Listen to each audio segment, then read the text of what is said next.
என் வாழ்வில் நீர் செய்த எண்ணில்லா நன்மைகள் 1000 10,000 அதற்கு மேலையா. என் வாழ்வில் நீர் செய்த, நீங்க வாழ்க்கை செய்த நன்மைகள் 1000 10,000 அதற்கு மேலையா. 1000 10,000 அதற்கு மேலையா.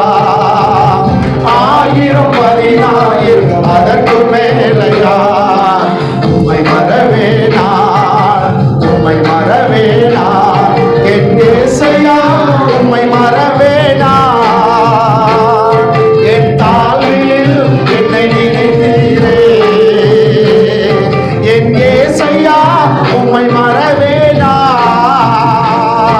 என் தாழ்வில் என்னை மறந்தீரே.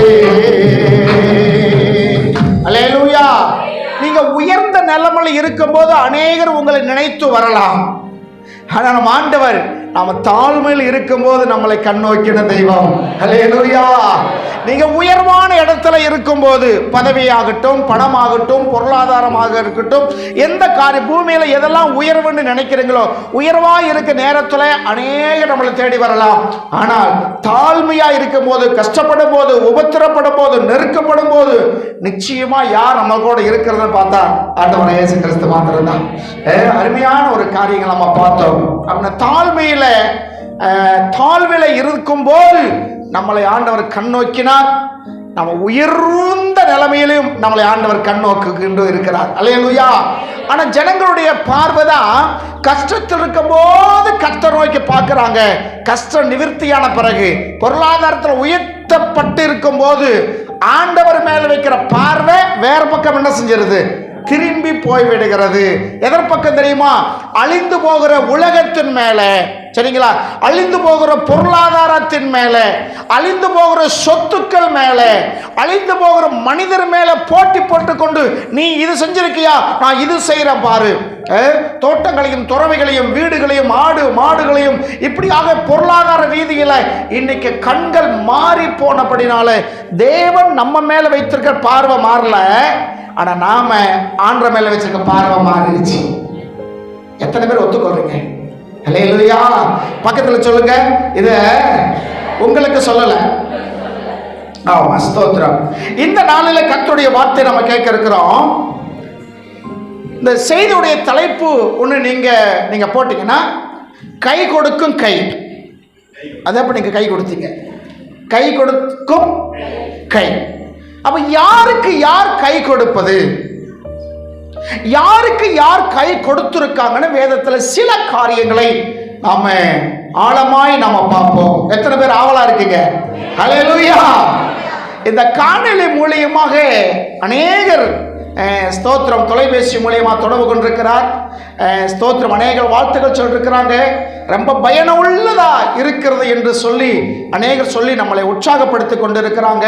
நம்ம சபை இந்த பெருமாள் புதூர்ல ஒரு சின்ன சபை தான். ஸ்தோத்திரம். ஆனால் அந்த காணொளி மூலியமாக பல இடங்களில் நம்முடைய கர்த்தருடைய வார்த்தை கடந்து போகிறது.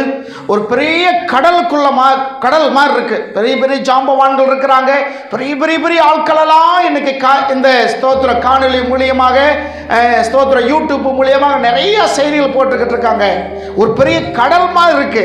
அவ்வளவு பெரிய கடல்ல நாம் ஒரு சின்ன போட்டு மாதிரி என்ன செஞ்சுட்டு இருக்கோம்.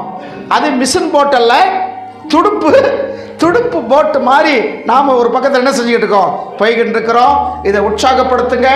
ஸ்தோத்திரம். இதற்காக ஜெபம் பண்ணுங்க. கடவுள் உங்களை ஆசீர்வதிப்பார். அல்லேலூயா.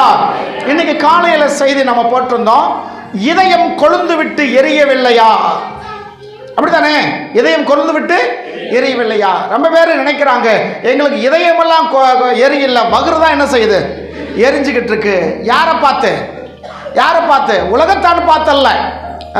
விசுவாசிகளை பார்த்தே வகுறு எரியுது. ஊழியக்காரங்களை பார்த்தே வகுறு எரியுது. அப்படிப்பட்ட காலத்துல நம்ம வந்துட்டோம்.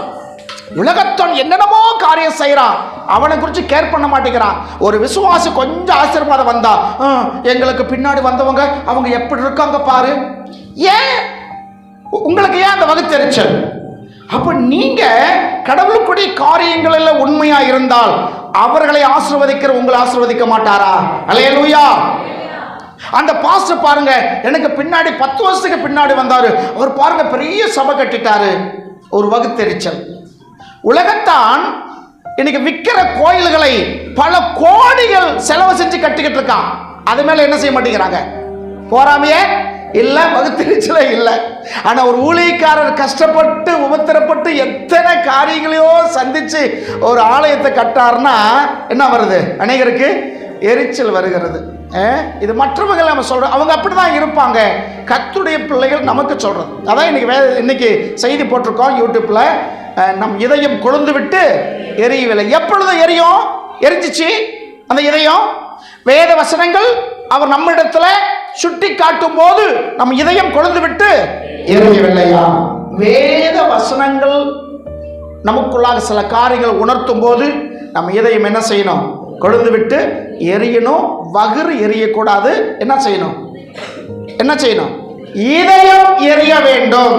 அது அணைத்து போகக்கூடாது. பலிபீடத்துல இரவும் பகலும் அக்கினி என்ன செஞ்சுட்டு இருக்கோம்? எரிந்து கொண்டே இருக்கும் என்று வேதம் சொல்லிருக்கு. சிலர் சொல்லுவாங்க, ஸ்தோத்திர பலிபீடத்தில் உன்னை படைக்கிறேன். ஒரு நல்ல பாட்டு இருக்கு.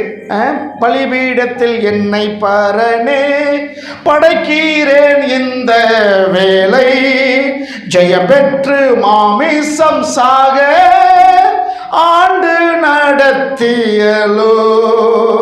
ஒரு நல்ல ஸ்தோத்திர கல்வாரி பாட்டு அதெல்லாம். அப்ப நம்ம இந்த பலிபீடத்துல வேத வசனம் என்ன செஞ்சிட்டு இருக்கணும்? எரிந்து கொண்டே இருக்க வேண்டும். அல்லேலூயா. சரி, இந்த நாளில இந்த கை கொடுக்கும் கை, யாருக்கு கை கொடுத்தாங்க, யாருக்கு கை கொடுக்கவில்லை? ஒரு காலம் வந்து நமக்கு போயிருச்சு. 18, 19, 20 அந்த வருஷங்கள் எல்லாம் ஒருத்தருக்கு ஒருத்தர் என்ன செய்யக்கூடாது? கையை கொடுக்க கூடாது. அப்படித்தானே? கை யாருக்கும் கொடுக்க கூடாது. கை கொடுத்தா என்ன ஆயிரும்? வைரஸ், கொரோனா பத்திக்கிறோம். அதனால கையை கொடுக்க கூடாதுன்னு சொல்லி கை கொடுத்து பழகணுங்கெல்லாம் அதுக்கப்புறம் தள்ளி நின்று ஸ்தோத்திரம். சில பேர் சொல்லுவாங்க வணக்கம். சில சொல்றாங்க வணக்கம் என்பது சரியில்லை, நல்ல தமிழ் வந்து நமஸ்காரம் சொல்லணுமாமா. ஒருத்தர் சொன்னாரு நமஸ்காரம். நமஸ்காரமா இருந்ததை தான் வணக்கமாக மாத்தினாங்க. நமஸ்காரம் என்பது சமஸ்கிருத வார்த்தை. என்ன வார்த்தை? சமஸ்கிருத வார்த்தை. நிறைய வார்த்தைகள் சமஸ்கிருத வார்த்தைகளாக மாறி இன்னைக்கு நல்ல தமிழில் வந்திருக்கு. சொன்னா முன்னால சிறின்னு போடுவாங்கல்ல, ஒருத்தர் பேர் வரும்போது சிறின்னு போடுவாங்க. அந்த சிறி தான் திரு என்று மாறிச்சு. திரு என்று மாறிச்சு. சரிங்களா? விவாகம் அப்படின்னு போடுவாங்க இந்த கல்யாண பத்திரிக்கையில். விவாகம், மூர்த்தம் அப்படி போடுவாங்க. அதை மாற்றிட்டு இன்னைக்கு திருமண அழைப்பு அப்படித்தானே? திருமண அழைப்பு இப்படியெல்லாம் போடும். இதெல்லாம் மாறி வந்துருச்சு. அப்ப இன்னைக்கு கை கொடுக்கிறதை குறித்து நம்ம பார்க்க போகிறோம். யோப்பு ஒரு காரியத்தை சொல்லுகிறார். யோப்பு புஸ்தகம் 17ஆம் அதிகாரம் 2ஆம் வசனம் 3ஆம் வசனம். சீக்கிரம் வாசிங்க. யோப்பு 17 2ஆம் வசனம் 3ஆம் வசனம். பரியாசம் பண்ணுகிறவன் என்னிடத்தில் இல்லையோ? அவர்கள் செய்யும் அநியாயங்கள் என் கண்ணு பார்த்துக்கிட்டு இருக்கு. அவங்க செய்கிற அநியாயம் என் கண்ணு பார்த்துக்கிட்டு இருக்கு. கண்ணை உண்டாக்குனவர் காணாரோ? காதை உண்டாக்குனவர் கேளாரோ? உன்னை போல நானும் அப்படி இருந்து விடுவேன் நினைத்து கொண்டிருக்கிறாயோ? ஒரு நாள் வரும், எல்லாத்தையும் வெளிப்படுத்துவேன். அல்லேலூயா சொல்லுகிறார். அப்புறம் வாசிங்க 3ஆம் வசனம். இங்க யோபு சொல்றாரு, தேவனீர் என் காரியத்தை மேல் போட்டுக்கொண்டு எனக்காக பிணைப்படுவீராக. அதாவது ஜாமீன், எனக்காக பிணைப்படுவீராக. வேற யார் எனக்கு கை கொடுக்க தக்கவன்? என் காரியத்தை நீங்க ஏற்றுக்கொண்டு எனக்காக நீங்க என்ன செய்யுங்க? பிணைப்படுவீராக, ஜாமீன் படுவீராக. நீங்க எனக்கு ஜாமீன் படலனா வேற யார் எனக்கு கை கொடுப்பார்கள்? விளங்குதா? விளங்கணும். அல்லேலூயா. சிலர் பேர் சொல்ற கேட்டிருக்கேன், ஒரு சீட்டு ஒன்று இருந்துச்சு, ஏலம் எடுத்து விட்டேன், ஆனா ஜாமீன் போடுவதற்கு யாருமே வரல. எல்லாம் சொந்தக்காரங்க தான், உறவுக்காரங்க தான், ஆனால் அந்த ஜாமீன் போடுவதற்கு முன் வரவில்லை. பேங்க்ல லோன் கொடுக்கறேன்னு சொல்லிட்டாங்க, ஆனா சுவரிட்டின்னு ஒண்ணு இருக்குல்ல, அது கொடுக்கறதுக்கு ஆட்கள் இல்லை என்று சொல்லுகிறத நம்ம பார்க்கிறோம். இப்ப யோபு சொல்றாரு, எனக்காக நீர் பிணைப்படுவீராக. அல்லேலூயா. அது கீழ இருக்கிற வார்த்தை, வேற யார் எனக்கு கை கொடுக்க தக்கவர்? நீங்க தான் கை கொடுக்கணும் எனக்கு. எத்தனை பேர் விசுவாசிக்கிறீங்க? அல்லேலூயா, ஸ்தோத்திரம். ஆண்டவர் நமக்கு கை கொடுக்கிற தெய்வமாக இருக்கிறார். அந்த கை தான் கை கொடுக்கும் கை. அப்ப ஆண்டவர் நமக்கு கை கொடுக்கிறார். இது சொல்ல, நீங்க எனக்கு கை கொடுக்காத பட்சத்துல வேற யார் எனக்கு கை கொடுக்க முடியும்? ஒரு பழைய பாடல் உண்டு, கடலில் விழுந்த நண்பனுக்கு கரம் கொடுத்து கரையேற்றினேன், அவன் கரைக்கு வந்து விட்டான், நானோ கடலிலே விழுந்து விட்டேன். வந்தவன் வந்துட்டான், இவனை தூக்கி எங்க போட்டுட்டான்? கடலில் போட்டுட்டு அவன் கரையேறிட்டானாமா. அது ஒன்று ஒரு பாடல் இருக்கு. அப்ப என்ன சொல்ற, ஆண்டவன் இன்னைக்கு உங்களுக்கும் எனக்கும் கரத்தை கொடுக்கிறார். ஹல்லேலூயா. எல்லாம் சொல்ல பக்கத்துல சொல்லுங்க, உங்களுக்கு ஆண்டவர் இன்னைக்கு கரம் கொடுக்கிறார். என்ன பாஸ்டர் பெரிய விஷயம், அவர் எனக்காக ஜீவனையே கொடுத்து விட்டார், கரம் கொடுக்கிறது பெரிய விஷயமா என்ன நினைக்கிறீங்க? ஆண்டவர் ஒவ்வொரு நாளும் உங்களை கரத்தை பிடிச்சிருக்கிறார். உன் வலது கரத்தை பிடித்து நீ நடக்க வேண்டிய வழியை உனக்கு காட்ட வேண்டும் ஆண்டவர் சொன்னார். அப்ப எனக்கு கரம் கொடுப்பவர் யார் என்று யோபு சொல்கிறார். அதுலயே 8ஆம் அதிகாரம் 20ஆம் வசனத்துல யாருக்கெல்லாம் கை கொடுக்க மாட்டார்? உத்தமனை நீங்க வெறுக்கிறதும் இல்லை, பொல்லாதவர்களுக்கு என்ன கொடுக்கிறது இல்ல, கை கொடுக்கிறது இல்ல. அங்க 17:3 பார்த்தோம், எனக்கு கரம் கொடுக்கிறது உண்மை இல்லாமல் வேற யார் எனக்கு கரம் கொடுப்பார்கள் என்று சொல்லிட்டு, முற்பகுதியில பார்க்கும்போது பொல்லாதவருக்கு நீர் என்ன செய்யறதில்ல, கை கொடுக்கிறது இல்ல. பொல்லாதவனுக்கு நீங்க கை கொடுக்கிறது கிடையாது. அப்ப பொல்லாதவர்களுக்கு கை கொடுக்கலாம். எப்படி அவங்க ஆசீர்வாதமா இருக்கிறாங்க? அப்படித்தானே? ஆண்டவரை நம்பாதவங்க கூட இங்க யாரா இருக்காங்க? நம்மளை விட எவ்வளவோ ஆசீர்வாதமா இருக்காங்க. நம்மளை விட நிறைய படிச்சவங்க இருக்கிறாங்க. நம்மளை விட பதவியில நிறைய பேர் இருக்கிறாங்க. ஆண்டவரை அறியாதவர்கள் தான், ஆண்டவர்களை அறியாதவர் தான் அவங்கெல்லாம் இருக்கிறாங்க. அப்ப பொல்லாதவர்களுக்கு ஆண்டவர் கை கொடுக்கலன்னா அவங்க இந்த அளவத்துல மேல இருக்கிறதுக்கு யார் காரணம்? ஆண்டவர் கை கொடுக்கல. அப்ப யார் கை கொடுத்திருக்கா? ஆண்டவருக்கு ஆப்போசிட்டா இருக்கிற ஒருத்தர் இருக்கான்ல, சொல்லுங்களேன். ஆமா, சரிங்களா? இதனாலதான் பழைய ஏற்பாட்டில் ஒரு பக்தர் சொல்கிறார், ஆண்டவரே உமக்கு எனக்கு ஒரு வழக்கு இருக்கு, உங்களுக்கு எனக்கு வழக்கு இருக்கு. என்ன வழக்கு தெரியுமா? ஆகாதவனுடைய காரியங்கள் வாய்க்கிறது என்ன? எப்படிப்பட்டவங்களா? ஆகாதவர்கள் தான், ஆனா அவங்க காரியங்கள் வாய்க்கிறது என்ன? அவங்க பொல்லாதவர்களாக இருக்கிறார்கள், கர்த்தரை அறியாதவர்களாக இருக்கிறார்கள், ஆனா அவர்கள் செய்வதெல்லாம் வாய்க்குது. அவங்க நல்லா இருக்கிறாங்க, வருஷத்துக்கு வருஷம் மேன்மை உள்ளவர்களாக இருக்கிறாங்க. இது எனக்கு ஒரு கேள்வி, பொல்லாதவருடைய வழியை வாய்க்கிறது என்ன? அவங்க எல்லா காரியங்களும் வாய்க்குதே என்று சொல்லி பழைய ஏற்பாட்டில் ஒரு மனிதன் ஆண்டவரோட வழக்காடுகிறத நம்ம பார்க்கிறோம். சரிங்களா? இங்க பொல்லாதவர்களுக்கு ஆண்டவர் என்ன கொடுக்கிறது இல்ல, கை கொடுக்கிறதே இல்ல. பொல்லாதவர்கள் கை கொடுக்கிறது வேற, பொல்லாதவன் கை கொடுக்கிறது வேற. ஆனா யோபு சொல்றாரு, எனக்கு நீர் இல்லாமல் வேற யார் கை கொடுக்க முடியும்? நம்ம ஆண்டவர் கை கொடுக்கிறவா இருக்கிறார். சரி, இன்னைக்கு ஆண்டவர் இயேசு யாருக்கு கை கொடுக்கிறார், யாருக்கு கை கொடுக்க மாட்டார்? இது உதாரணத்துக்கு 2 வசனம் நான் காமிச்சேன். இப்போ வாசிங்க, ஸ்தோத்திரம். எபிரியர் புஸ்தகம் 2ஆம் அதிகாரம் 16ஆம் வசனம். எபிரியர் 2:16. ஆதலால் அவர் என்ன யாரு? ஆண்டவர் இயேசு. சரிங்களா? அவர் தேவ தூதனுக்கு உதவியாய் கை கொடாமல் ஆபிரகாமுடைய சந்ததிக்கே உதவியாய் கை கொடுத்தார். அல்லேலூயா, அல்லேலூயா. தூதர்களுக்கு அவர் கை கொடுக்காமல் ஆபிரகாமுடைய சந்ததிக்கு கை கொடுத்தாராம். தூதர்கள்னா யாரு? தேவனோடு இருக்க வேண்டியவர்கள். ஆமா இல்லைங்களா? நீங்க 1ஆம் வசனத்தை நீங்க அப்படியே படிச்சு பார்த்தீங்கன்னா அங்க தூதர்கள் குறித்து நிறைய காரியங்களை சொல்லி இருக்கு. தூதர்கள் எப்படிப்பட்டவங்க இருப்பாங்க, அவரை குறித்து தீர்க்க தரிசனம் சொல்லப்பட இயேசுவை குறித்து அதிகமாக எங்க சொல்லப்பட்டு இருக்கிறது என்று சொல்லி அப்படியே சில வார்த்தைகளை பேசிக்கொண்டே வருகிறத பார்க்கிறோம்.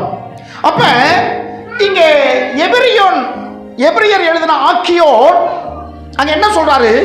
தூதர்களுக்கு நீங்க கை கொடுக்காமல் ஆபிரகாமுடைய சந்ததிக்கு கை கொடுக்கிறார். தூதர்களுக்கு ஏன் அவர் கை கொடுக்கவில்லை என்று சொல்லி ஏசாயா புஸ்தகம் 14ஆம் அதிகாரம், ஏசாயா புஸ்தகம் 14ஆம் அதிகாரத்தில் 12ஆம் வசனம், ஏன் தேவ தூதர்களுக்கு ஆண்டவர் கை கொடுக்கிறதில்ல, தூதனுக்கு ஏன் கை கொடுக்கிறதில்ல? அதிகாலையின் மகனாகிய விடிவெள்ளியே, நீ வானத்திலிருந்து விழுந்தாயே,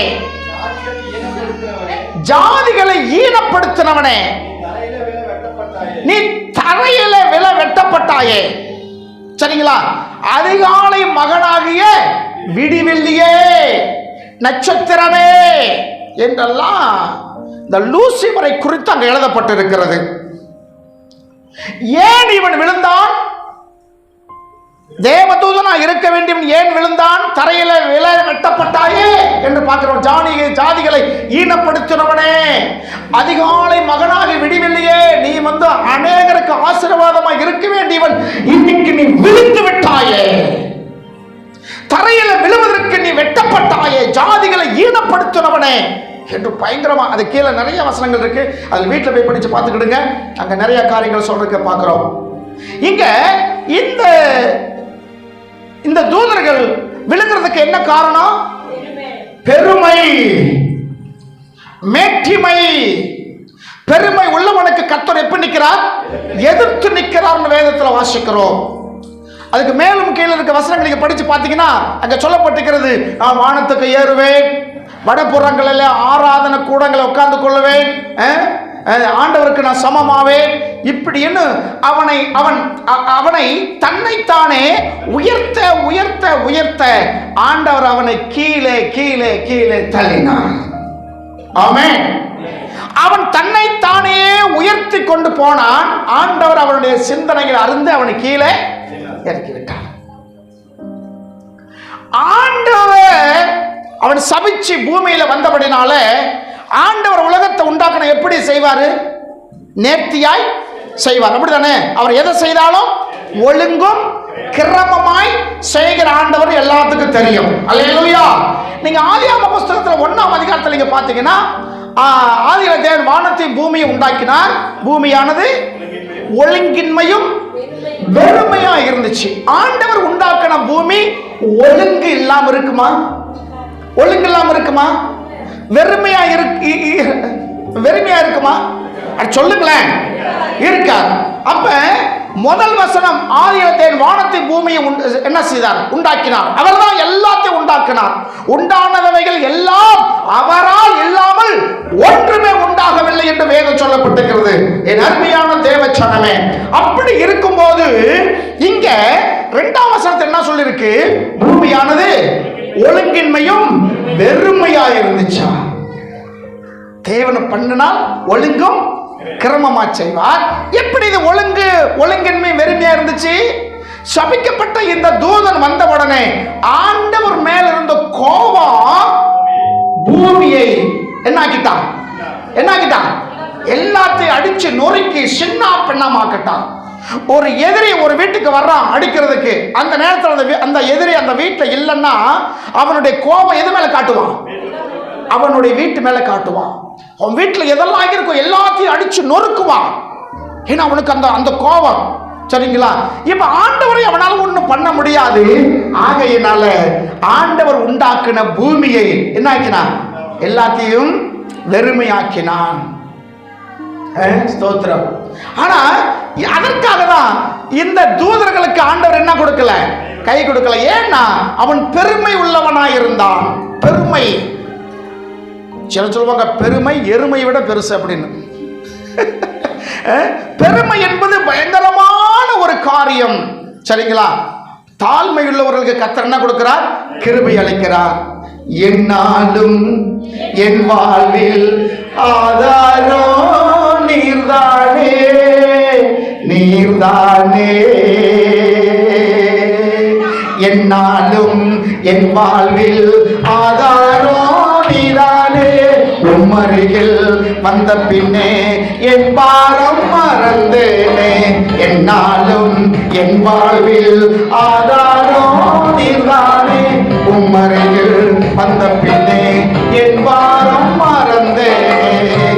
என் தேவனே உம் பாதமே நம்பி வந்தேன். என் வாழ்விலே உம் வேதமே போதும் என்றேன். என் தேவனே உம் பாதமே நம்பி வந்தேன். என் வாழ்விலே உம் வேதமே போதும் என்றேன். என்னாலும் என் வாழ்வில் ஆதாரோ நீதானே. உம் அருகில் வந்த பின்னே என் பாரம் மறந்தேனே.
இந்த நட்சத்திரங்களை ஆண்டவர் உண்டாக்கினார், பூமியை உண்டாக்கினார்.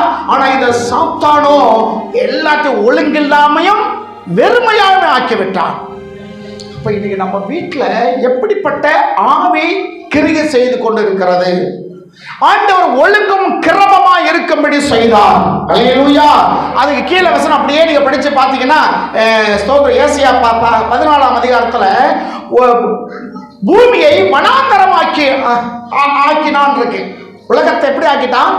வனாந்தரமாக ஆக்கிவிட்டான். இன்னைக்கு நம்ம வீடுகளை இன்னைக்கு வீடு போலவா இருக்கு. சில வீடுகளை பார்த்தா வனாந்தரம் போலதான் இருக்கிறத நம்ம பார்க்கிறோம்.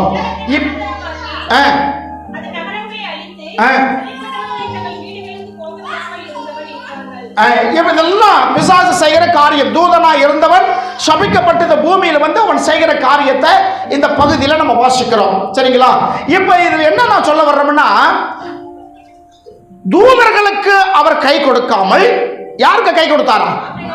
ஆபிரகாமுடைய சந்ததிக்கு கை கொடுத்தார். அல்லேலூயா. அவர் தூதருக்கு கை கொடுக்கல, ஆபிரகாம் சந்ததிக்கு கை கொடுத்தார். யார் ஆபிரகாமுடைய சந்ததி? ஒரு கேள்வி வருதுல்ல. இப்ப தூதர்கள்னா யார் நம்ம புரிஞ்சுக்கிட்டோம். சரிங்களா? சபிக்கப்பட்ட தூதர்கள் இருக்கிறாங்க, ஆண்டவருக்கு பணிவிட செய்கிற தூதர்களும் இருக்காங்க. தூதர்களை விட ஆபிரகாமுடைய சந்ததிகளை ஆண்டவர் அதிக நேசிக்கிறார். விளங்கணும். அல்லேலூயா. ஸ்தோத்திரம். தேவ தூதர்களை விட ஆபிரகாமுடைய சந்ததியை ஆண்டவர் நேசிக்கிறார். அந்த சந்ததிக்கு ஆண்டவர் கை கொடுக்கிறார். இப்ப ஒரு கேள்வி வருது, யார் ஆபிரகாமுடைய சந்ததி? யார் ஆபிரகாமுடைய சந்ததி என்ன நீங்க பாத்தீங்கன்னா, அங்கே சில பேர் இருந்தாங்க. மத்தேயு சுவிசேஷம் 3ஆம் அதிகாரம் 9ஆம் வசனத்தை வாசிங்க. ஆபிரகாம் எங்களுக்கு தகப்பன் என்று உங்களுக்குள்ள சொல்லிக்கொள்ள நினையாதிருங்கள். தேவன் இந்த கல்லுகளினாலே ஆபிரகாமுக்கு பிள்ளைகளை உண்டு பண்ண வல்லவராயிருக்கிறார். அப்ப ஏதோ ஒரு கூட்டத்தை பார்த்து இவர் சொல்லுகிறத பார்க்கிறோம். சொல்லுகிறவர் யார்? யோவான் ஸ்நானகன். யூதேயா வனாந்தரத்துல அவர் வந்து கர்த்தருக்கு வழியை சமைப்படுத்தும்படியாக மனம் திரும்புங்கள், பரலோகராஜ்ய சமீபத்தில் இருக்கிறது என்று சொல்லி அவர் பிரசங்கம் பண்ணி கொண்டிருக்கிறார். அப்பொழுது எருசலேம் நகரத்தாரும் யூதேயா நாட்டிலிருந்த அநேக தங்கள் பாவங்களை அறிக்கை செய்து ஞானசானம் பெறும்படிக்கு யாருக்கிட்ட வர்றாங்க? யார்கிட்ட வர்றாங்க? யோவான் ஸ்நானகர் கிட்ட வர்றாங்க. சரிங்களா? அப்ப வந்துகிட்டு இருந்த கூட்டம், அதுல ஒரு கூட்டம் வருது, பரிசேயர் கூட்டம், சதுசேயர் கூட்டம். அது மேல இருக்கிற வசனம் வாசிங்க.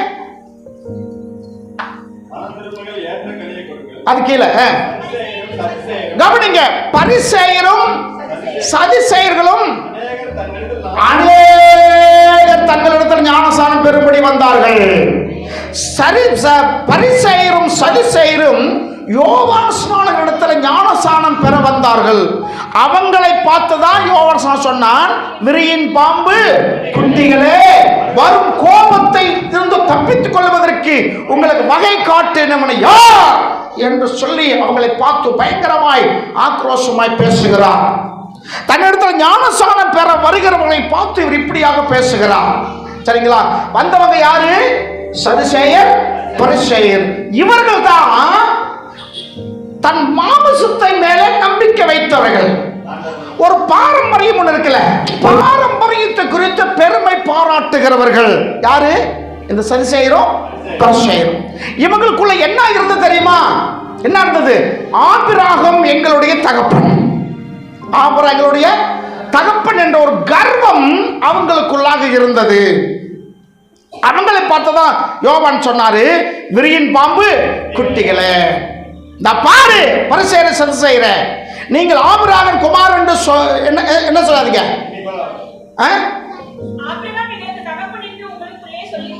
சொல்லிக் கொள்ளாது. இனிமேல் என்ன செய்யாதீங்க, சொல்லாதீங்க. ஏனென்றால் ஆண்டவர் இந்த கல்லுகள் இருந்தும் கூட பிள்ளைகளை உருவாக்க ஆண்டவர் வல்லமை உள்ளவர். அல்லேலூயா. நீங்கள் இல்லைன்னா யாரை கொண்டால் அந்த காரியத்தை கர்த்தர் செய்வார். போறேன் போறேன் போற சொல்லிடுவாரு. சரிங்களா? நம்மளை கொண்டு இந்த தேசத்துல எதையாவது செய்ய வேண்டும் சித்தம் இருந்தால், நீ கப்பல் அடித்தட்டுல போய் நீ படுத்துக்கிட்டாலும் உன்னை விட மாட்டாங்க. ஸ்தோத்திரம். யோவான் 6:66 நம்ம பார்த்தோம்ல ஏற்கனவே, அங்க அநேக சீசர்கள் ஆண்டவர் விட்டு பின்வாங்கி போயிட்டாங்க. அவங்களை தேடி ஆண்டவர் போகவே இல்லை. ஸ்தோத்திரம். நம்ம பிறக்கிறதுக்கு முன்னாடியே ஊழியம் இருக்கு. 2000 வருஷம் ஊழியம் நடந்து கொண்டே இருக்கு. இன்னைக்கு நம்ம நடத்திக்கிட்டு இருக்கிறோம். நமக்கு பிறகு அடுத்து வரும். ஆண்டவர் நம்மளை கொண்டு செய்ய நினைக்கிற காரியங்களை நிச்சயமா செய்வார். கர்வம் கொள்ள, நான் இல்லாட்டி அங்க ஒண்ணுமே இருக்காது, நான் இல்லைன்னா அங்க ஒண்ணும் கிடையாது, நான் ஒருத்த போனா அங்க ஒண்ணுமே பண்ண முடியாது, அப்படி கர்வம் கொள்ளாதீங்க. தேவன் கல்லுகளில் இருந்து கூட பிள்ளைகளை உருவாக்க ஆண்டவரால் முடியும். அல்லேலூயா. தேவநாம மகிமை உண்டாவதாக. ஸ்தோத்திரம்.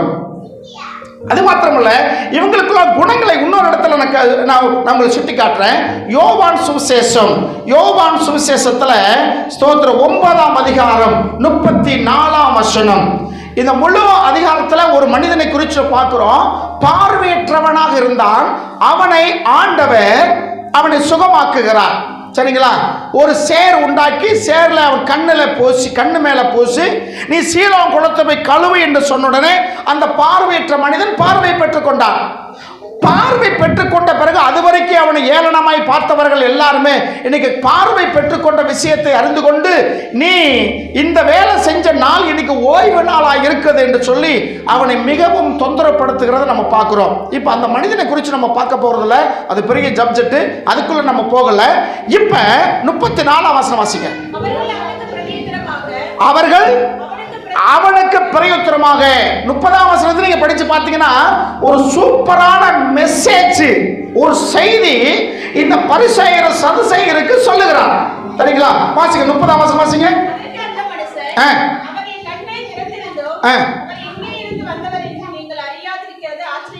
ஆச்சரியமா இருக்க, எனக்கு தெரியுது, கண்ணில்லாம இருந்த எனக்கு தெரியுது அவர் ஒரு தீர்க்கதரிசி, அவர் ஒரு தேவன் என்று எனக்கு தெரியுது, கண்ணை வச்சிருக்கிற உங்களுக்கு தெரியலையே. அப்படி யார் கேட்கிறா? பார்வை இல்லாதவனாய் இருந்து பார்வை பெற்றுக்கொண்டவர்கள் இந்த பரிசேயர் சதுசேயரை பார்த்து சொல்லுகிற வார்த்தை தான் இது. பார்வை இல்லாத இருந்த எனக்கே அவரு தெரியுதுன்னா பார்வை இருக்கிற உங்களுக்கு தெரியாம இருக்கிறது எனக்கு எப்படி இருக்கு? ஆச்சரியமா இருக்கிறது. அப்புறம் வாசிமா, அப்புறம் வாசி, சீக்கிரம் வாசி. அந்த வசனம் அப்படியே வாசி. இவன் சொல்றான் மறுபடியும் ஒரு மெசேஜ், பாவிகளுக்கு தேவன் செவி கொடுப்பதில்லை என்று.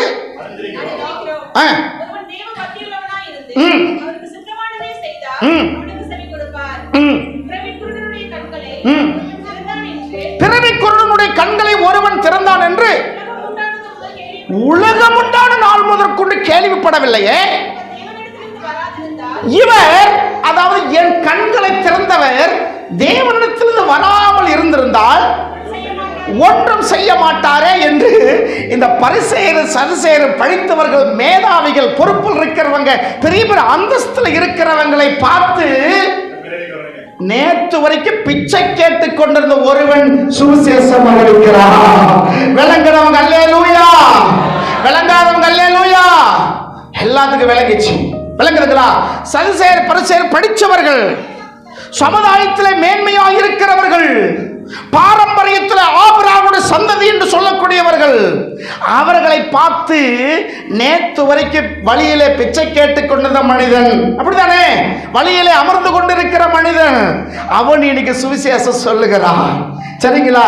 இது எனக்கு ஆச்சரியம். உலகம் உண்டான நாள் முதற்கொண்டு இப்படி ஒரு காரியம் நடந்ததில்லையே என்று அவன் சொல்லுகிறான். அடுத்த வாசிங்க.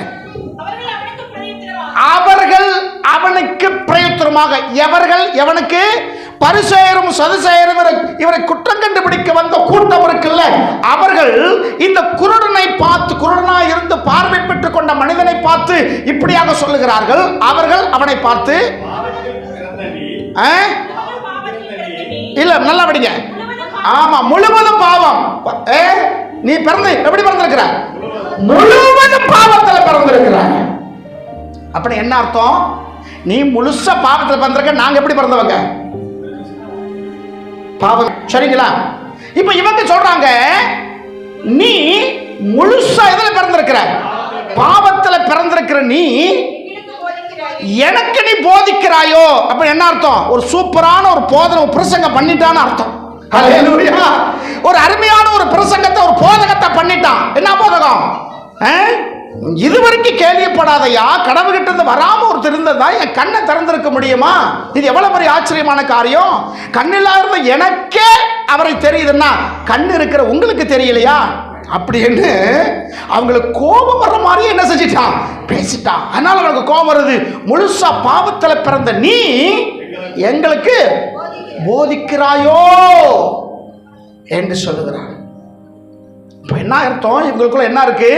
ஒரு மேட்டுமையான காரியம். 34 வாசிச்சிங்களா? வாசி. அவனை என்ன செஞ்சிட்டாங்க? புறம்பே தள்ளுனாங்க. முழுசா பாவத்தில் பிறந்த நீ என்று அவனை புறம்பே தள்ளின பிறகு இயேசு அவரை சேர்த்துக் கொண்டார். ஸ்தோத்திரம். உலகம் உன்னை கை கொடுக்காமல் வெறுத்துச்சுன்னா ஆண்டவர் கை உனக்கு வரப்போகுதுன்னு அர்த்தம். ஆமென். உன்னுடைய உறவுகளுடைய கை உன்னை விட்டு விலகி போகுதுன்னா ஆண்டவருடைய கரம் உன்னை தேடி வருகிறது என்று அர்த்தம். ஆமென். தேவநாமத்துக்கு மகிமை உண்டாவதாக. ஸ்தோத்திரம். இங்க இவ்வளவு இந்த மனுஷனை கொலையா கொன்னு கேள்வி மேல கேள்வி, கேள்வி மேல கேள்வி. அந்த அதிகாரம் முழுசா படிச்ச பாருங்க. 9ஆம் அதிகாரத்துல நிறைய இடத்துல கூட்டு பேசிக்கிட்டே இருக்காங்க. இவனுக்கு டென்ஷன் ஆகி, முன்னமே நான் சொன்னனே புரியலையா, மறுபடியும் கேட்கறீங்களேன்னு அவங்க அப்பா அம்மா கேட்கறாங்க. உண்மையாகவே இவன் பார்வையில்லாத பிறந்தானா, இல்லை இயேசுநாதர் ஆளை வச்சு பார்வையில்லாதமா நடிக்க வச்சு இப்ப தெரியுது, பார்வை தெரிஞ்ச மாதிரி இவனை நடிக்க சொல்றாருன்னா, ஏன்னா இன்னைக்கு நிறைய அப்படி காரணம் என்ன செய்யுது நடக்குது. அதான் திரைக்கு பின்னாடி சில ட்ரைனிங்கள் கொடுத்து வியாதிகள் வந்தது போல அவங்க ஆட்களை வச்ச சாட்சிகளை சொல்ல சொல்லி இப்படியாக ஒரு கூட்டம் என்ன செஞ்சுட்டு இருக்கு, போய்கொண்டு இருக்கு நம்ம பார்க்கிறோம். அப்ப இவனுக்கு சந்தேகம், ஒருவேளை இவன் வந்து உண்மையாக பார்வை இல்லையா, இல்லை பார்வை இந்த ஆள் வந்து இயேசுவோடைய ஆளா சொல்லி அந்த பெற்றோர்கிட்ட கேட்குறாங்க. அவங்க சொல்கிறாங்க, இவன் வந்து பிறக்கும் போதே குருடனாக பிறந்தது உண்மைதான், எங்கள் பையன்தான். ஆனால் இவனுக்கு எப்படி சுகமாச்சுன்னு எனக்கு தெரியாது. அவன் வயது சென்றவனாக இருக்கிறபடினால அவனுக்கிட்ட நீங்கள் கேட்டாங்க. அவனுக்கு அந்த நேரத்தில் அந்த ஆளுக்குடைய வயசு 40 வயசு மதிக்கத்தக்க நபராக இருந்தார் என்று சரித்திர ஆய்வாளர்கள் சொல்கிறாங்க. சரிங்களா? அவங்க பெற்றோர்கள் வந்து ஒதுங்கி போயிடுறாங்க. ஏன்னா இயேசுவை குறித்து யாரும் பிரசங்கம் என்ன சொல்லக்கூடாது, சொல்லக்கூடாது என்று இயேசுவை சொன்னால் ஒரு கடினமான காரியம் நடக்கும் என்று அங்கே ஏற்கனவே ஒரு திட்டம் போட்டு வைத்திருந்தாங்க. அதற்காக அவங்க விலகிட்டாங்க. இப்ப எல்லாரும் அவனை தள்ளின பிறகு இயேசு அவனை சேர்த்து கொண்டார். ஹல்லேலூயா! என்னை தேடி இயேசு வந்தார், எந்தன் வாழ்வை மாற்றி விட்டார். தெரிஞ்ச பாட்டை பாடுவோமா? என்னை தேடி இயேசு, கைகளை உற்சாகமா தட்டி, எந்தன் வாழ்வை மாற்றி விட்டார். அல்லேலூயா நான் பாடுவேன், அல்லேலூயா நான் பாடுவேன், ஆடி பாடி மகிழ்ந்திடுவேன், நான் ஆடி பாடி மகிழ்ந்திடுவேன். என்னை தேடி இயேசு வந்தார், எந்தன் வாழ்வை மாற்றி விட்டார். சொல்லுங்கம்மா, என்னை தேடி இயேசு வந்தார், எந்தன் வாழ்வை மாற்றி விட்டார். இப்ப மத்தேயிலும் பார்த்தோம், இங்க யோவான்லையும் பார்த்தோம். ஏன்னா அவர்கள் அங்க வெளிப்படையா சொல்லவில்லை, இவர் இப்படிப்பட்ட ஜனங்கள் தான் என்று யோவான் அறிந்ததினாலே அவங்களை பார்த்து சொல்லுகிறார், விரியின் பாம்பு குட்டிகளே. பழைய பாரம்பரியத்தை யாரெல்லாம் பெருமையா நினைத்து பேசுகிறாரோ வாழ்கிறார்களோ அவர்களுக்கு அந்த வார்த்தை பொருந்தும். சரிங்களா? கர்வம் கொள்ளாதீங்க என்று சொல்லி ஆண்டவர் சொல்லுகிறார். சரிங்களா? அப்ப யார் ஆபிரகாமோட சந்ததி? அந்த சந்ததி யார்?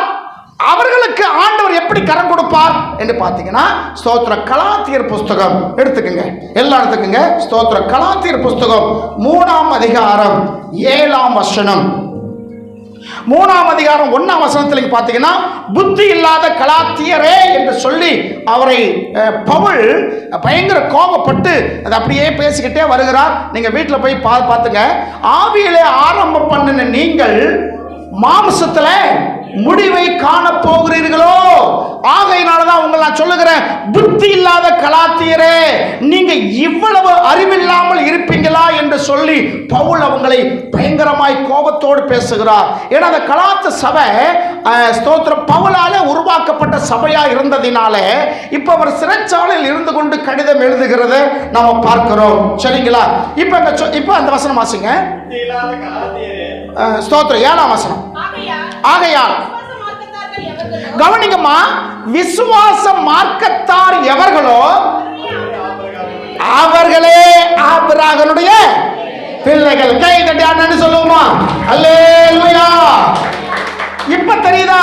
அந்த எபிரேயர் 2ஆம் அதிகாரம் 16ஆம் வசனத்துல என்ன சொன்னாரு?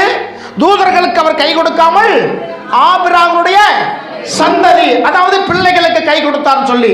அப்ப யார் ஆபிரகாமோட சந்ததி? மாம்சத்துல பெருமை பாராட்டினாங்க அவங்க இல்ல. விளங்குதா? விளங்குதான் சொல்றது? ஸ்தோத்திரம். மாம்சத்துல பெருமை பாராட்டினாங்க, சொத்தை குறித்து பெருமை பாராட்டினாங்க, படிப்பை குறித்து பெருமை பாராட்டினாங்க. அவர்கள் ஆபிரகாமோட சந்ததி இல்ல. அப்ப யார் ஆபிரகாமுடைய பிள்ளைகள்?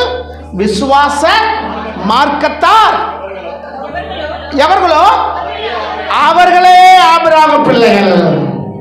நீங்களும் நானும் விசுவாச மார்க்கத்தாரா இருந்தால் நீங்களும் நான் தான் ஆபிரகாமுடைய பிள்ளைகளா இருக்கிறோம். அல்லேலூயா! மாம்ச ரீதியில அன்னைக்கு யோவான் பயங்கர சீடுனார்ல, என்ன சொன்னாரு? ஆபிரகாம் உங்க தகப்பன் என்று சொல்லாதிருங்கள் என்று கண்டிக்கிறார். அவங்களுக்கு இருந்த மாம்ச வைராக்கியம். ஆனா பவுல் அடியார் சொல்றாரு, விசுவாச மார்க்கத்தார் எவர்களோ அவர்கள் தான் யாரு? ஆபிரகாமுடைய பிள்ளைகள். அல்லேலூயா! சிலர் சொல்லுவாங்க, ஆபிரகாமை ஆசீர்வதிச்ச போல எங்களை ஆசீர்வதியும் ஆண்டவரே. ஆதியாகமம் புஸ்தகம் 12ஆம் அதிகாரம் 1 to 3ஆம் வசனம் முடிய பார்த்தீங்கன்னா 7 ஆசீர்வாதங்கள் சொல்லியிருக்கு. 7 விதமான ஆசீர்வாதம். அந்த ஆசீர்வாதங்களை சொல்லி சொல்லியே நம்மளை அப்படியே ஒரு மாதிரி பண்ணி வச்சிருக்காங்க. அதாவது கேட்குறவங்களுக்கு என்ன விருப்பமோ அதையே சொல்லுது. எதை சொன்னால் இவங்க விரும்புவாங்க, எதை சொன்னால் இவங்க விரும்பி கேட்பாங்க என்று சொல்லி கண்டுபிடித்திருக்கிறனால அந்த காரியங்களையே சொல்லுவாங்க. தேவைகளை சந்திப்பார், அப்படி சந்திப்பார், இப்படி சந்திப்பார். அப்போ தேவைகளை எது எதிர்பார்த்திருக்காங்களோ, எதை சொன்னால் அவங்களுக்கு பிரியமாக இருக்குமோ அப்படிப்பட்ட வார்த்தைகளையே சொல்லுவது. ஆபிரகாமை ஆசீர்வதித்தவர் உங்களையும் ஆசீர்வதிப்பார் அப்படி சொல்லுவாங்க. ஆபிரகாம் ஆசீர்வாதம் திடீர்னு வந்துச்சா? ஆபிரகாம் கீழ்ப்படிந்தது போல் நீ கீழ்ப்படுகிறியா? ஊறுபட்டு வந்தால அதை காட்டிலும் தன் ஒரே பேரான குமாரனை பலியாக ஒப்பு கொடுக்கிறதுக்கு மோரியா மலைக்கு கொண்டு போனானே. உங்களுக்கு எதெல்லாம் பிரியமா இருக்கிறதோ, ஆண்டவரை விட எதெல்லாம் நீங்க பிரியமா நினைச்சிருக்கீங்களோ அது பலிபீடத்தில் வைக்கிறதுக்கு நீங்க ஆயத்தமா இருக்கீங்களா? எனக்கு அதுவும் வேணும், இதுவும் வேண்டும். ஆனா சொல்றது என்னது? ஆபிரகாம் ஆசீர்வதித்து போல எங்களையும் ஆசீர்வதியும். ஏமாந்து போயிடுவீங்க. ஆபிரகாம் சந்ததி பிள்ளைகளுக்கு அவர் கை கொடுக்கிறார். அந்த பிள்ளை எப்படிப்பட்ட பிள்ளைகள்? விசுவாச மார்க்கத்தார்கள். அல்லேலூயா. அந்த விசுவாச மார்க்கத்தாருக்கு கர்த்தர் அந்த காரியங்களை செய்கிறவராய் இருக்கிறார். அந்த விசுவாச மார்க்கத்தாருக்கு அற்புதங்கள் நடக்கும், அதிசயமான காரியங்கள் நடக்கும். ஆபிரகாமுடைய காரியங்கள் பாருங்க. அபிராம் சொல்லக்கூடிய மனுஷன் தான் கீழ்ப்படியாம போனான். ஆபிரகாம் சொல்லக்கூடிய மனிதன் எல்லாத்துக்கும் கீழ்ப்படிந்தான். அல்லேலூயா, அல்லேலூயா. ஒரே மனிதன் தான், 2 பேர். சரிங்களா? 2 பேர். ஒரு பேர் என்னது? அபிராம். அபிராகமா இருக்கும்போது அவன் கீழ்ப்படியாமலேயே சுத்திக்கிட்டு இருந்தான். அபிராகமா இருக்கும்போது தான் 2வது பொண்டாட்டி கட்டினான். அபிராகமா இருக்கும்போது தான் அவன் எங்க போனான்? எகிப்துக்கு போனான். சரிங்களா? ஆனா ஆபிரகாம் என்று ஆண்டவர் பேர் வச்ச பிறகு ஆண்டவருடைய வார்த்தை மீறவே இல்லை. அல்லேலூயா. நீங்களும் நானும் ரட்சிக்கப்படுவதற்கு முன்னாடி நம்ம இஷ்டத்துக்கு சுய காரியங்களுக்கு பல காரியங்கள் பண்ணி இருக்கலாம். ஆனா இன்னைக்கு ஆண்டவர் சொல்லுகிறார், ஆபிரகாமுடைய பிள்ளைகளுக்கு நான் கை கொடுப்பேன். ஆமென். அந்த பிள்ளைகளை நான் கை கொடுப்பேன். கை கொடுக்க நோக்கம் என்ன? அவனை மேலே கொண்டு வருவதற்கு. அப்படிதானே?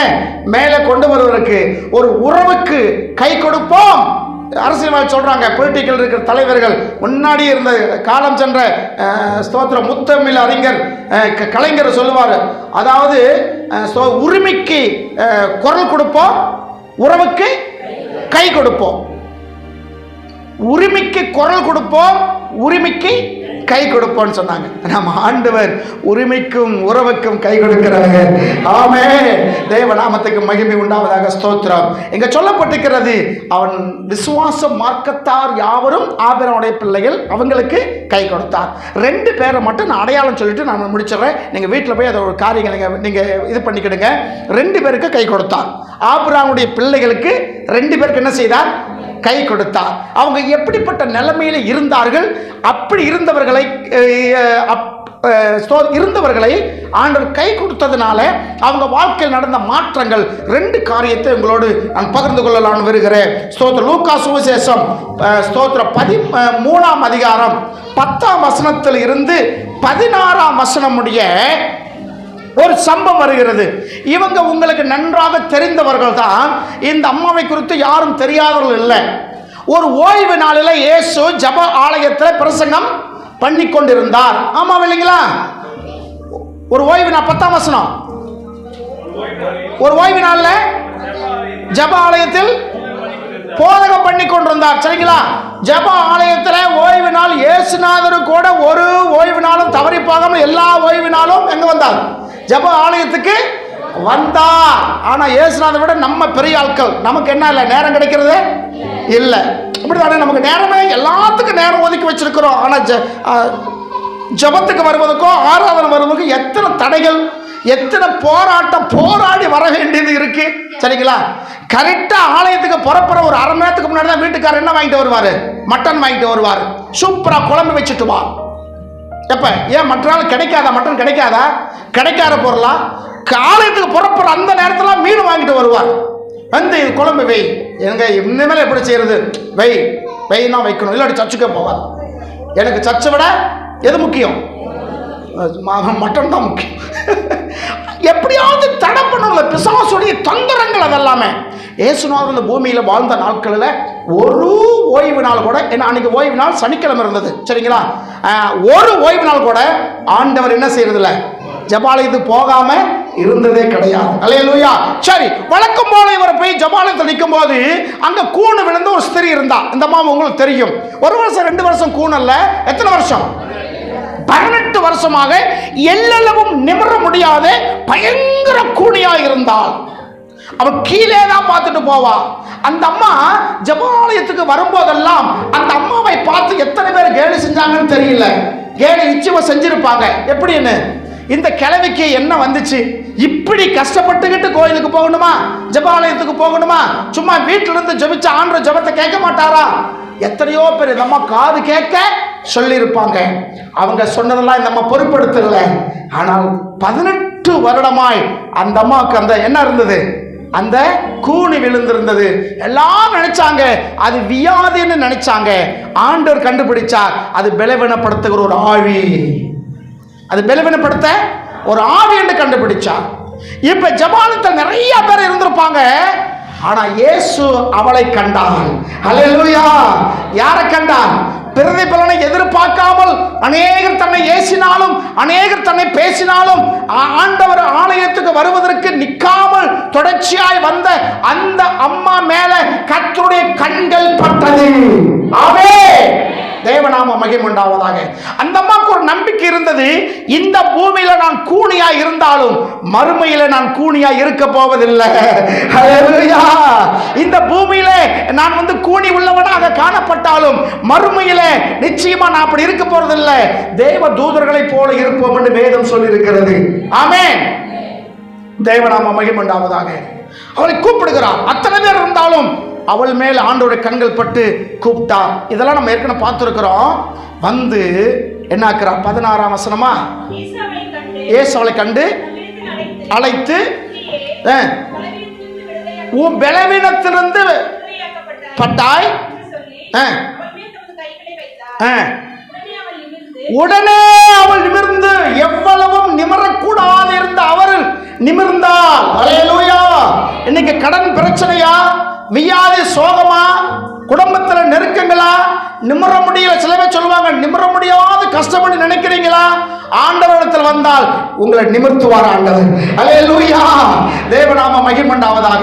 சங்கீதம் சொல்றதுக்கு நம்மளை நிமிர்ந்து நடக்கும் செய்கிற கர்த்தர். என்ன ஆண்டவரா? நிமிர்ந்து நடக்கும்படி செய்கிற கர்த்தர். சில சொல்லுவாங்களா, ஆம்பளை எல்லாம் நிமிர்ந்து நடக்கணும்ப்பா. ஆண்கள் எப்படி நடக்கணும்? நிமிர்ந்து நடக்கணும். பெண்கள்லாம் எப்படி நடக்கணும்? தலை குனிஞ்சு நடக்கணும். இது அன்னைக்கு இந்த பாப்பானுகள் உள்ள அந்த காரியங்கள் என்ன செய்தாங்க, அப்படியே பாரம்பரியமா கொண்டு வந்துட்டாங்க.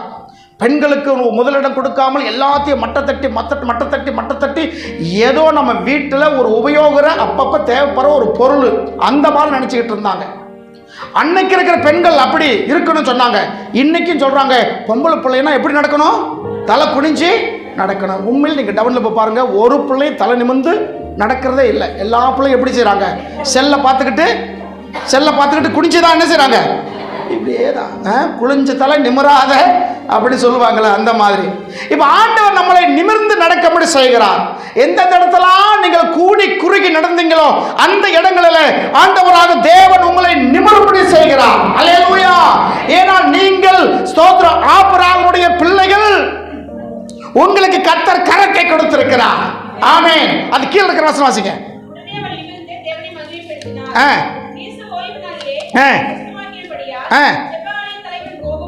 ஜெப ஆள தலைவன் கோபம் அடைந்து 6 நாள் சுகமாக்கலாம். இன்னைக்கு எதுக்கு சுகமாக்கிறீங்க அப்படி சொல்லும் போது ஏன் சொன்ன வார்த்தை வாசிங்க.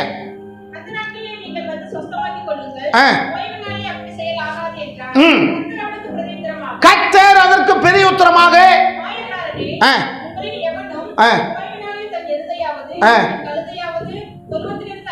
அந்த கீழே இருக்கிற பாயிண்ட்டுக்கு மட்டும் வாங்க.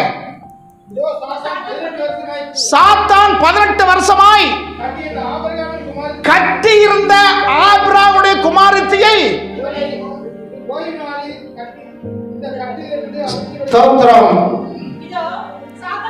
18 வருஷமாய் இவளை சாத்தான் என்ன செஞ்சிருந்தான்? இவன் யார் தெரியுமா?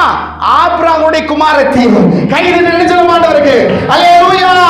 இவள் ஆபிரகாமுடைய குமாரத்தி. இவளை யார் கட்டி வச்சிருந்தா? சாத்தான் கட்டி வச்சிருந்தாயா? 1 வருஷம் 2 வருஷம் இல்ல, 18 வருஷம். இவளை விடுதலை ஆக்குறது இல்லையா? ஆபிரகாமுடைய குமாரத்தியாக இவளை, அப்படிதான் இருக்கு வசனம். ஆபிரகாம் குமாரத்தியாக இவளை பிசாசு என்ன செஞ்சிருந்தா? கட்டி வச்சிருந்தா. எனக்கு எத்தனை ஆபிரகாமுடைய குமாரர்கள் குமாரத்திகள் கட்டப்பட்ட நிலைமை. ஆபிரகாமுடைய குமாரர்கள் குமாரத்திகள் ஏதோ ஒரு விஷயத்துல கட்டப்பட்ட நிலைமையில இருக்கிறீங்க. நான் விரும்புகிறது செய்யாமல் விரும்பாததையே நான் செய்கிறேன் எத்தனை பேர் உள்ளுக்குள்ளாக கதறிக்கொண்டு இருக்கிறீங்க. ஆபிரகாமுடைய குமாரத்திகளே, ஆபிரகாமுடைய குமாரர்களே, இன்னைக்கு ஆவியானவர் உங்க உள்ளுக்குள்ளாக பேசிக்கொண்டு இருக்கிறார். ஆவியானவர் உங்க உள்ளத்துக்குள்ளாக உணர்த்தி கொண்டு இருக்கிறார். இன்னைக்கு கட்டப்பட்ட நிலைமையில இருப்பீங்கன்னா ஆண்டவர் சொல்லுகிறாரு, உன் கட்டுகளை நான் அறுக்கிறேன். அல்லேலூயா. உன்னை நிமிர்ந்து நடக்கபடி செய்கிறேன். நீ நிமிர்ந்து நடக்க வேண்டியவர்கள், நீங்கள் கூனி குறுகி நடக்கிறவர்கள் அல்ல. ஏன்னா நீங்களும் ஆபிரகாமுடைய குமாரர்கள். உங்களுக்கு தான் நான் உதவியா கை கொடுக்கிறேன். அல்லேலூயா. என் கரத்தை பிடிச்சுக்கிட்டு மேலே வந்துடு. என் கரத்தை பிடிச்சுக்கிட்டு மேலே வந்துடு. ஸ்தோத்திரம். இந்த அம்மாவுக்கு ஒரு அற்புத விடுதலை கர்த்தர் கொடுத்தார். கட்டுகளை அறுத்தார். உங்க கட்டுகளை கர்த்தர் அறுப்பார். இன்னொரு மனிதன் ஆபிரகாமுடைய குமாரனை குறித்து பார்க்கிறோம். லூக்கா எழுதின அதே சுவிசேஷத்துல ஸ்தோத்திரம் 19ஆம் அதிகாரம் 1ஆம் வசனத்திலிருந்து 9ஆம் வசனம் முடிய நீங்க வீட்டில் போய் படிச்சு பார்த்துக்கிடுங்க. நான் என்ன பாயிண்ட் சொல்றோம் அது மட்டும் வாசிச்சா போதும். எல்லாம் வாசிக்க வேண்டாம். நான் சொல்லும் போதே உங்களுக்கு புரியும். ஏன்னா நீங்க வேதம் நன்றாக வாசிக்கிறவங்க, வேதத்தை நல்ல தெளிவுள்ளவங்களா இருக்கிறபடினால கம்பன் வீட்டு கட்டுந்தறியும் கவிபாடும் என்று கவிஞர் சொன்னது போல இன்னைக்கு நீங்கள் சத்தியத்தை நன்றாக அறிந்தவராக இருக்கிறபடினால நான் எதை சொல்ல வரணும் அது நீங்கள் புரிந்திருக்கிறபடினால அந்த வார்த்தை மட்டும் நீங்க சொல்லணும். 1ஆம் வசனத்துல 2ஆம் வசனத்தை பார்க்கும்போது ஒரு மனிதன் வருகிறார். அவன் பேர் என்னது? சகேவு சொல்லக்கூடிய மனிதன். ஆமாம் இல்லைங்களா? சகேவு சொல்லக்கூடிய மனிதன். இந்த வரலாறு நமக்கு தெரியும். சில பேர் கதை என்று சொல்லுவாங்க. கதை அல்ல, சரித்திரம். கதை என்பதுக்கு என்ன இல்லை, அதுக்கு ஒரு உருவம் கிடையாது. கதை என்பதுக்கு என்ன இல்லை, அப்படி சொல்லிக்கிட்டே போகலாம். அதுக்கு அது நிரூபிக்க அவசியம் இல்லை. வேதத்தில் இருக்கிற எல்லாமே கதை அல்ல, சரித்திரங்கள், நடந்த சம்பவங்கள். சரிங்களா? இப்ப இந்த சகேவு எப்படிப்பட்டவனாக இருந்தான்? ஆயக்காரனுக்கு தலைவனும் ஐஸ்வர்யவானா இருந்தான். அப்படிதான் இருக்கு. ஆயக்காரனுக்கு தலைவன், ஐஸ்வர்யவான், பெரிய பணக்காரனா இருந்தான். இவனுக்கு எங்க போய் வரி வசூலிக்க போனான்? ரோமர்களுக்கு காசு வரி வசூல் பண்ணிக்கிட்டு இருக்கிறான். ஏன்னா அந்த நாட்கள் ரோமர்கள் தான் இவனுக்கு ஆளுகை செய்தார்கள். இவன் ஒரு அரசாங்க அதிகாரம் இருந்தபடினால ரோமருக்கு இஸ்ரவேல் ஜனங்கள் கிட்ட வரியை வாங்கி அங்க கொடுக்கவனா இருந்தான். ஒண்ணுக்கு 4 வாங்கி அநியாயமா பணம் சேர்த்து கொண்டிருந்தான். அதை அவர் வாயாலேயே சொன்னதை நம்ம வேதத்தில் வாசிக்கிறோம். சரிங்களா? ஆயக்காரனுக்கு தலைவனும் ஐஸ்வர்யவானாக இருந்தான், வரி வசூலிக்கிறவனாக இருந்தான். எந்த பக்கம் வரி வசூலிக்க போனாலும் அங்க அவன் கேள்விப்படுறதெல்லாம் யாரை குறிச்சு? இயேசு, இயேசு, இயேசு, இயேசு. இயேசுவை குறித்து அதிகமா ஜனங்கள் சொல்றாங்க. ஒரு நாள் இவனுக்கு ஒரு ஆவல் வந்தது, இயேசுவை நானும் பார்க்க வேண்டும். அல்லேலூயா. அவர் எப்படிப்பட்டவரோ 3ஆம் வசனத்தில் சொல்றேன். அவர் எப்படிப்பட்டவரோ என்று பார்க்க வகை தேடினான். எப்படியாவது இயேசுவை என்ன செய்யணும்? பார்க்க வேண்டும் என்று சொல்லி கூட்டம் அதிகமாக இருந்த. இதெல்லாம் சகேவை குறித்து நம்ம பார்க்கல. சகை குறித்து நம்ம ஏற்கனவே பார்த்துருக்கிறோம். கூட்டம் அதிகமாக இருந்தபடினால, அவன் குள்ளனா இருந்தபடினால அவன் எங்கே ஏறிட்டான்? காட்டாத்தி மரத்து மேலே எவ்வளவு கஷ்டப்பட்டு ஏறினான்னு தெரியல. ஏறி அந்த பாதைக்கு வருகிற அந்த வாதுல அவன் படுத்துக்கிட்டான். இவன் நினைச்சான், நான் மேலே படுத்திருக்கிறது யாருக்குமே தெரியாது என்று சொல்லி. யாருக்குமே தெரியாது. ஒருவேளை எல்லாரும் தெரிஞ்ச மாதிரி இவன் மரம் ஏறினா பார்க்கறவங்க என்ன நினைப்பாங்க? இந்த ஆளுக்கு பைத்தியம் பிடிச்சு போச்சு. ஏன்னா பெரிய பணக்காரன், பெரிய தலைவன், என்ன செஞ்சுட்டு இருக்கான்? மரத்து மேல ஏறிக்கிட்டு இருக்காயா? நம்ம ஊர்களில், நம்ம பகுதிகளில், பட்டணத்தில் ஒரு பெரிய பணக்காரர், பிரசுத்தமானவர், எல்லாத்துக்கும் அறிமுகமானவர் ஒரு போஸ்ட் மரம் ஏறிக்கிட்டு இருந்தாரு. என்ன நினைப்பாங்க பார்க்குறவங்க? பைத்தியம் பிடிச்சிச்சு இப்படி நினைப்பாங்க. நினைச்சிட்டு எப்படி தெரியாம ஏறணும்னு தெரியல, எப்படியோ படுத்துக்கிட்டான். போய் நான் மேலே படுத்திருக்கிறது ஒருவருக்கும் தெரியாதுன்னு சொல்லி. என் அருமை கர்த்தருடைய பிள்ளைய, ஆண்டவருக்கு நீ அத்தி மரத்துக்கு மேல இருந்தாலும் அவருக்கு தெரியும், நீ அத்தி மரத்துக்கு கீழ் இருந்தாலும் அவருக்கு தெரியும். நாத்தான் வேலை குறித்து ஆண்டவர் சொன்னார்ல யோவான்ல, நாத்தான் வேலை பிலிப்பு உன்னை கூப்பிடுறதுக்கு முன்னாடியே நீ அத்தி மரத்துக்கு கீழே உட்கார்ந்து இருந்தீல்ல, அப்பவே நான் உன்னை பத்தி எனக்கு தெரியுங்கிறார். ஹல்லேலூயா. அத்தி மரத்துக்கு கீழே இருந்த அப்பவே தெரியும். அப்ப அத்தி மரத்துக்கு கீழே இருந்தாலும் ஆண்டவருக்கு தெரியும், அத்தி மரத்துக்கு மேல இருந்தாலும் ஆண்டவருக்கு தெரியும். அதான் பழைய ஏற்பாடு பார்க்கிறோம். பாதாளத்தில் படுக்க போட்டாலும் அங்கேயும் உடைய கரம் என்னை நடத்தும். ஒரு சமுத்திரம் மறு சமுத்திரம் வரைக்கும் நான் புறப்பட்டு போனாலும் உங்களுடைய பார்வைக்கு மறைவாக நான் எங்கமே ஓட முடியாது. சொல்லுவாங்க 100 கேமரா, ஓடவும் முடியாது, ஒளியவும் முடியாது. Bigg Boss 100 camera, bathroom bedroom தவிர எல்லா இடத்துல என்ன வச்சிருப்பாங்க? கேமரா வச்சிருப்பாங்க. 100 நாள் இருக்கணுமாங்க. சில பேர் உள்ளது வரும்போது பைத்தியம் பிடிச்சி நல்ல மாதிரி தான். ஏன்னா செல்போன் இருக்காது, ஒன்று இருக்காது. அவங்க இருக்க 4-5 பேர் தான் சண்டை போட்டுக்கிட்டே இருப்பாங்க. நான் அதிகமாக பார்க்கறதில்ல, சில காரியங்களை பார்க்கும்போது தெரியுது. சரிங்களா? அந்த மாதிரி கிடையாது. ஆண்டவருடைய கண்களுக்கு மறைவான சிருஷ்டி ஒன்றும் இல்லை. சரி, இப்போ மேலே படுத்துக்கிட்டான். அந்த இடத்துக்கு வந்தோடனே இயேசு நின்று, சகேவே சீக்கிரமாக இறங்கி வாங்குறாரு. ஒரு நிமிஷம் யோசிச்சு பாருங்களேன். இப்போ சகேவுடைய மனநலம் எப்படி இருக்கும்? அடா, யாருக்கும் தெரியாதுன்னு நான் இங்கே ஒழிச்சுக்கிட்டு இருந்தா, படுத்துக்கிட்டு இருந்தா, இவர் கரெக்டாக அந்த இடத்துல நின்றுக்கிட்டு, ஏன்னா இவரை சுற்றி ஒரு பெரிய கூட்டம் வருது. ஏன்னா ஜனக்கூட்டத்துக்குள்ளே அவன் பார்க்கக்கூடாதபடிக்கு கொல்லனா இருந்தாலும் ஆவினால ஏறினான். அப்போ பெரிய கூட்டம் என்ன இருக்கு, கிரேட் இருக்கு. அங்கே நின்று இவர் மேலே பார்க்கும்போது ஜனங்க எல்லாரும் நினைச்சிருப்பாங்க, மேலே பார்த்துருப்பாங்க. சகே இறங்கி வேணா அப்படி நினைச்சா உள்ளூர்காரங்களா, எதுக்கு இருந்தாலும் மேலே போய் படுத்துக்கிட்டு இருக்கான் சொல்லிருப்பாங்களே. இந்த காரியத்துக்குள்ள போகல. அப்போ அவன் இறங்கி வந்தான். இறங்கி வந்து வீட்டுக்கு, உன் வீட்டில் எனக்கு நான் என்ன செய்யணும் அது சொல்றதுக்கு சில காரணங்கள் இருக்கு. சொல்லும்போது ஜனங்கள் சொன்னாங்க 9ஆம் வசனத்தில், 8ஆம் வசனம் வாசி. 8ஆம் வசனம்.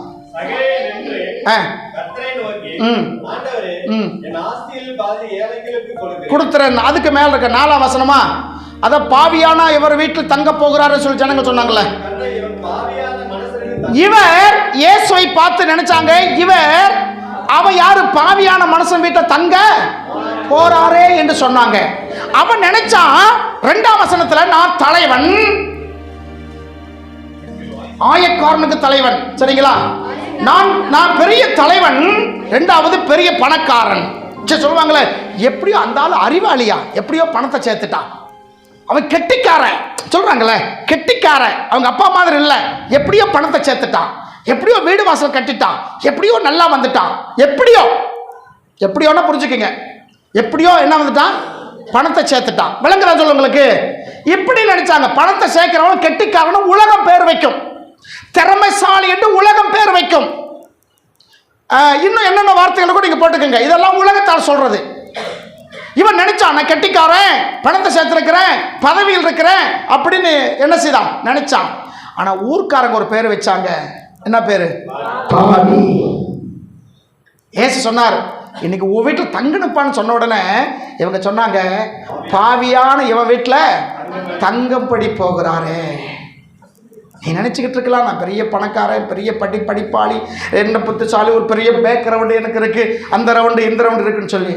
நான் ஜனங்கள் உன்னை பார்த்து சொல்கிறாங்க, என்னது பாவி, இவன் வீட்டுக்கா இவர் போகிறாரு அப்படின்னு. இந்த சிந்தனையை ஆண்டு அறிந்ததுனால தான் 9ஆம் வசனத்தில் இப்போ படிங்க. இன்னைக்கு இந்த வீட்டுக்கு என்ன வந்திருக்கு? ரட்சிப்பு வந்திருக்குயா. அல்லேலூயா. இதுக்கு முன்னாடி பட்டம் வந்தது, படிப்பு வந்தது, பணம் வந்தது, ஆனா என்ன வரல? ரட்சிப்பு வரலையா.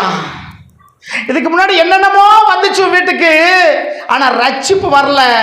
இயேசு வீட்டுக்கு வரும்போது ரட்சிப்பு வந்தது. அல்லேலூயா. இன்னைக்கு இந்த வீட்டுக்கு ரட்சிப்பு வந்தது. இவனும் ஆபிரகாமுடைய குமாரனா இருக்கிறானே. கைது சொல்லுமா? அல்லேலூயா. இவனும் ஆபிரகாமுடைய குமாரனா இருக்கிறான். விசுவாசத்தா. ஆண்டவர் உன் சொத்தெல்லாம் பிரிச்சு கொடு சொல்லவே இல்லை, உன் வீட்டில் தங்கணும் தான் சொன்னாரு. அவன் இறங்கி வரும்போதே, ஆண்டவரே நீ யார்கிட்டயாச்சும் அநியாயமா வாங்கியிருந்தா நாளைத்தானே என்ன செஞ்சிடறேன், திருப்பி கொடுத்துட்றேன், என் சொத்தை பாதி நான் கொடுத்துறேன் ஆண்டவரே. விசுவாசம். இந்த மார்க்கத்தார்க்கு ஆண்டவர் கை கொடுத்தார். அல்லேலூயா. கை கொடுக்கும் கை. சரிங்களா? இவனும் ஆபிரகாமுடைய குமாரன். இதுவரைக்கும் பாவி என்று பெயர் பெற்றவன், இன்னைக்கு அந்த பெயர் நிச்சயம் என்ன செஞ்சிருக்கும், மாறி இருக்கும். அடுத்து வரக்கூடிய காலங்களில் அவரும் ஒரு ஊழியக்காரனாக, ஒரு சீசனாக மாறினானா. இது வேதத்தில் இல்லை, சரித்திரங்கள் இருக்கும் இல்லையா, அதை பிறகு இவரும் இயேசுவுக்கு சீசனாக மாறிவிட்டார் என்று சரித்திர ஆய்வாளர்கள் சொல்கிறாங்க. என் அருமை கர்த்தருடைய பிள்ளைய, இப்படிப்பட்ட மனிதனை ஆண்டவர் என்ன கை கொடுத்து தூக்கினார், இப்படிப்பட்டவனுக்கு கரம் கொடுத்தார். ஏன்னா ஆபிரகாமுடைய சந்ததி, ஆபிரகாமுடைய பிள்ளை, அந்த அம்மா ஆபிரகாமுடைய பிள்ளை, இவங்களுக்கு ஆண்டவர் என்ன செய்தார், கரத்தை கொடுத்தார். அப்போ உங்களுக்கும் எனக்கும் கர்த்தர் கரம் கொடுக்கணும்னா என்ன செய்யணும், விசுவாச மார்க்கத்தாராய் இருக்கணும். எப்படிப்பட்ட விசுவாசம்? அவர் எனக்கு கொடுத்தாலும் ஸ்தோத்திரம், கொடுக்காவிட்டாலும் ஸ்தோத்திரம். நான் கேட்டது எனக்கு கிடைச்சாலும் ஸ்தோத்திரம், கிடைக்காவிட்டாலும் ஸ்தோத்திரம். யோபு சொன்னாரே, அவர் என்னை கொன்று போட்டாலும் அவரில் நம்பிக்கையா இருப்பேன். விசுவாசமானது காணப்படுகிற உறுதியும் நம்பப்படுகிற நிச்சயமா இருக்கிறது. இதான் விசுவாசம். எந்த சூழ்நிலையிலும் ஆண்டவரை மறுதலிக்காமல் இருப்பதுக்கு பேரு தான் விசுவாசம். அப்படி இருந்தீங்கன்னா நீங்களும் நானும் ஆபிரகாமுடைய சந்ததிகளே, எந்த சூழ்நிலை இருந்தாலும் நமக்கு கரம் கொடுத்து ஆண்டவர் தூக்கி நிறுத்துவார்.